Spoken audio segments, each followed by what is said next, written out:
Di po to filter ha, baka akala nyo, wow, filter yan, scam yan. Hindi po, gumagamit talaga ako na. So hi guys, welcome to my YouTube channel. Please don't forget to like and subscribe. So today's video, meron akong sikreto. Ano nga bang ginagamit ko sa Makako?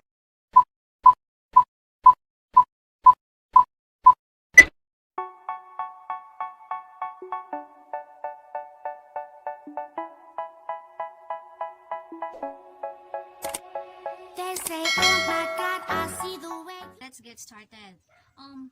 May tanong ako sa'yo. Takot ka ba na gumamit ng mga rejuvenating set? Yes, ako rin. Gaya rin ako sa'yo. Noong una, takot akong gumamit. Baka kasi hindi ako hiyang. Lalo na sa mga rejuvenating set. Tinatanong ko siya, ano bang ginagamit niya? Ano bang ginagamit mo? Ganun, sabi niya, ito daw. So, marami naman sigurong nakakaalam kung ano to. May toner, tapos wala na po akong night use cream, tsaka soap. May soap ito, tapos night cream at tsaka sunscreen. Di po to filter ha, baka akala nyo, wow, filter yan, scam yan. Hindi po, gumagamit talaga ako ng rejuvenating. Takot po kasi ako baka hindi ako hiyang. Baka pag ginamit ko to, baka madami akong pimples. Wala talaga akong pimples when I started nagdadalaga. Wala talaga akong pimples.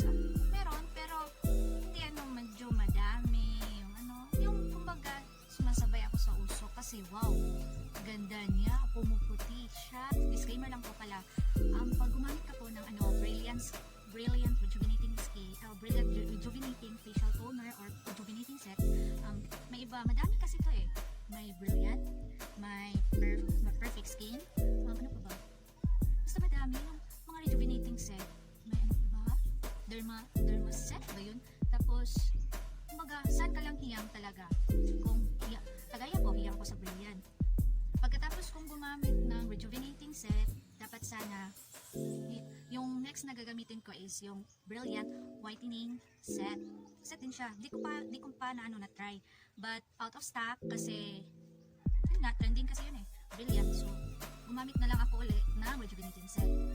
Mahapdi ba? Mahapdi pa rin siya pag ginamit ko yung soap at saka yung night cream. Mahapdi talaga siya. Pero pag gumamit ako ng sunscreen, hindi naman. Okay naman siya. Tapos, pag pangalawang use ko po yun, huminto ako ng 1 month. Sa first use ko, huminto ako ng 1 month.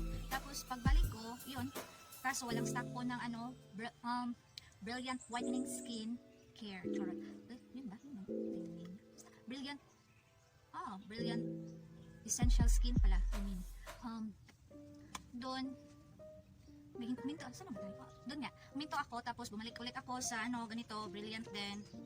Tapos, ngayong buwan lang, wala pong stock na dumating sa Brilliant. Kasi gusto kong mag-try di lang ako, may may kasamahan ako. May kasama din ako gusto mag-try ng Brilliant Whitening Skin. Kasi yun talaga dapat, at pagkatapos mo ng rejuvenating set, yun dapat yung maintenance mo na. Pagkatapos mo nito sa rejuvenating. Minto na din ako ng paggamit ng Brilliant Skin. So, wala namang pong stock ng Brilliant. So, ganito, ginagamit ko. Ito ang ginagamit ko ngayon. Mahapdi ba? Hindi naman siya mahapdi. Magkano ba to? 180 pesos only. Itong Brilliant, magkano?